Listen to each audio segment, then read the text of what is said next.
দিনটা ছিল 22শে জানুয়ারি। আমার তারকেশ্বর বুকিং ছিল, ডিস্টেন্সটা অনেকটা। তো আমরা সেদিন সকাল সকাল বেরিয়ে পড়েছিলাম। দেখতেই পাচ্ছ আমরা এখানে গাড়িতে যাচ্ছি।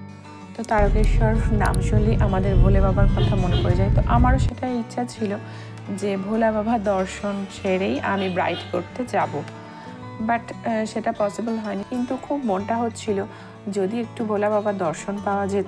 তো আমারও আশা পূর্ণ হয়েছিল। গ্রামে ঢুকতেই একটা সুন্দর মন্দির দেখতে পেয়েছিলাম। তো মন্দিরে একজন বয়স্ক ভদ্রলোক বসেছিলেন, উনি মন্দিরটা খুলে দিলেন। তো খুলে দেখি বাবা তারকনাথ। তো ভোলা বাবার দর্শন হয়ে গেল, মনের ইচ্ছা পূর্ণ হয়ে গেল। তারপর আনন্দে আমি ব্রাইড করতে চলে গেলাম। এবং ব্রাইডের লোকেশনটা এত সুন্দর, তোমরা হয়তো আমার ভিডিওয়ে দেখেছো। তারপর গাড়ি থেকে মালপত্র নামিয়ে আমরা সোজা চলে গেলাম ব্রাইডের বাড়ি।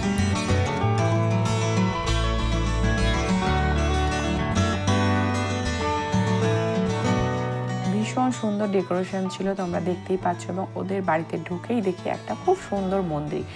তো ব্রাইড তখনও রেডি হয়নি, বলল দিদি একটু দাঁড়াও আর আমার কিছুক্ষণ। দেখে আমি আর থাকতে পারলাম না। আর ব্রাইডও তখনও রেডি হয়নি, ও নানি মুখ চলছিল।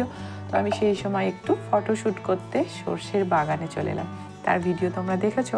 অনেকেই তোমরা জিজ্ঞাসা করেছিলে এটা কোথায়। তো এটা আমার ব্রাইডের লোকেশন তারকেশ্বর।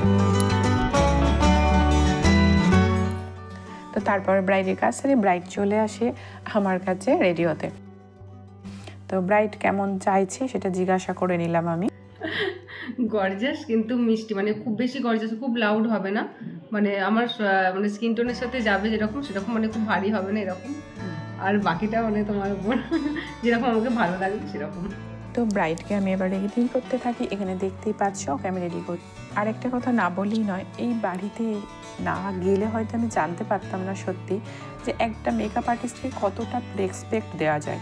আমার গাড়ি থেকে নামা থেকে বাড়ি আসা পর্যন্ত এতটা রেসপেক্ট দিয়েছে ওনারা, ভীষণ ভীষণ ভালো লেগেছে আমার।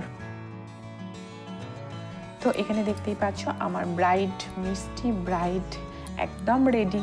তো ওর পাশ থেকে ও দিদা এসে বলছিল যে খুব সুন্দর লাগছে। তো যখনই আমি বলি ক্যামেরার সামনে এসে বলতে, তখনই বুঝতেই পারছো আগেকার দিনের মানুষ একটু ক্যামেরার সামনে এলেই একটু অস্বস্তি বোধ করে। তো তখন আর ঠিকঠাক বলতে পারছিল না। হয়েছে, খুব ভালো হয়েছে, ভালো হয়েছে, পছন্দ হয়েছে তো? হ্যাঁ।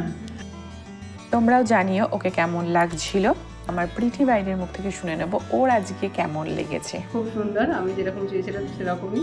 আজকে বলেছিলাম আমার যেরকম মুখ ওয়াইজ করে দিতে, সেরকমই করে দিয়েছে। আমার খুব ভালো লেগেছে। Congratulation for your future. Thank you. অনেক ব্রাইড আমি করতে গেছি, কিন্তু এই কাজের মাঝে এতটা ব্যস্ততার মাঝেও যে আমাদের খেয়াল রেখেছে, এটাই বিরাট পাওয়া। সবশেষে আমি একটাই কথা বলবো, এত দূরে ব্রাইড করতে যাওয়া আমার সার্থক হয়েছে, ভীষণ ভালো লেগেছে। নমস্কার বন্ধুরা।